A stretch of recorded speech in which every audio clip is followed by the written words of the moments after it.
This is graphing a parabola. When you look at this, it doesn't look like it's very graphable, but this actually is, and I'll work out with you how to do it. Because of this little symbol here, we're going to make a U or a N.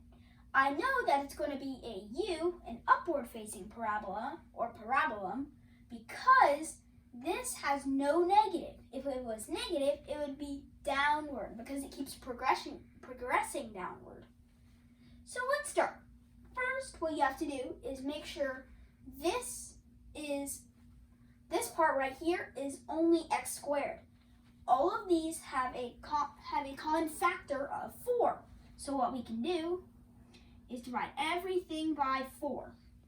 And what you have to do, and what you do to the right side, you have to do to the left side. So here's what it could look like. Now what you have to do is solve it. So it would be 0 equals x squared minus 6x plus,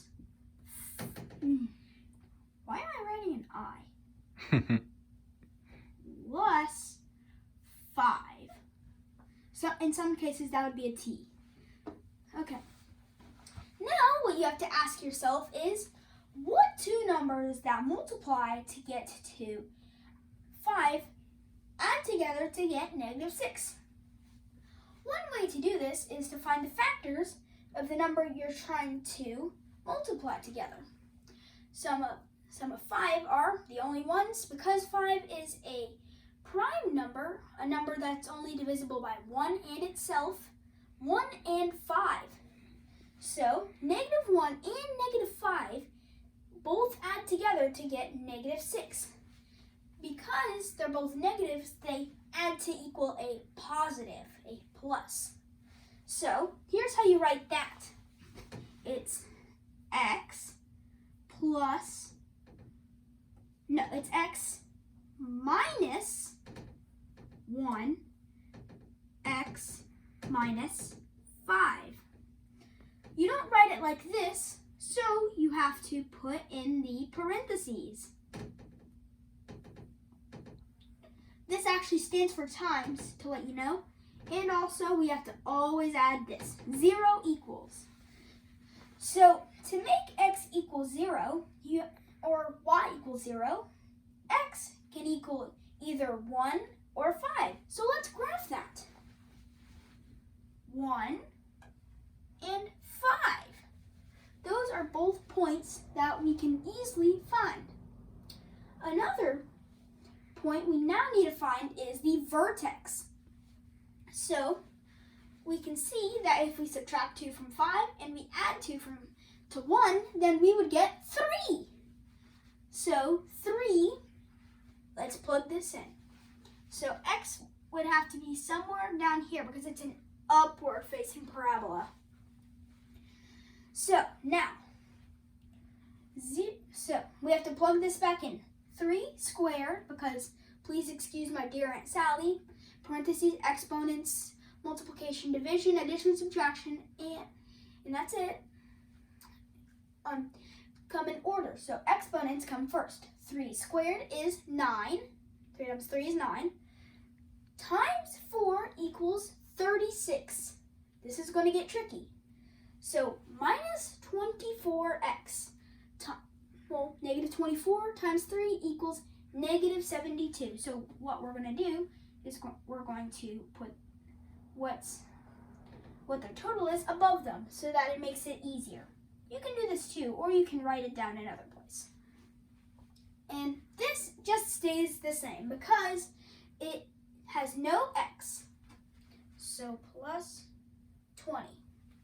What may be easier for you to do is add 20 to negative 72 first, because this will take away some from adding to 36 and you don't have to go into a big conundrum about that. So negative 72 plus 20 equals negative 52. So we can do this now. So 52 minus 30, 36. I'm going to rewrite this because this is kind of sloppy.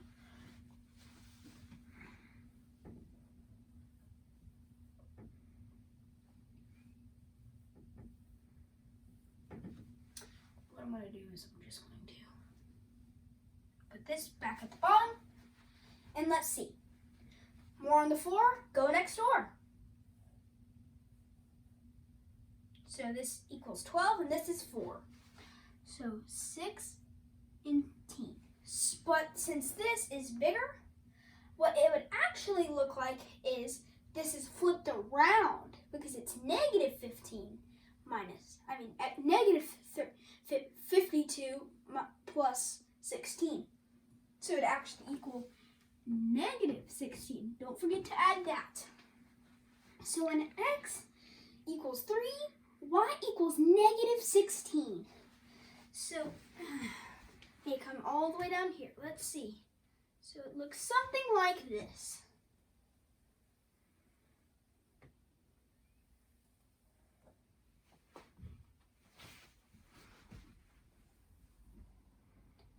And when x is 0, what does y equal? Y would equal, let's figure this out. So when x equals 0, well, what you can do is when having x equals 0, you can just take all these away. Y would equal 20. Excellent. Great graphing. Thank you. I hope you learned something new. Stay safe.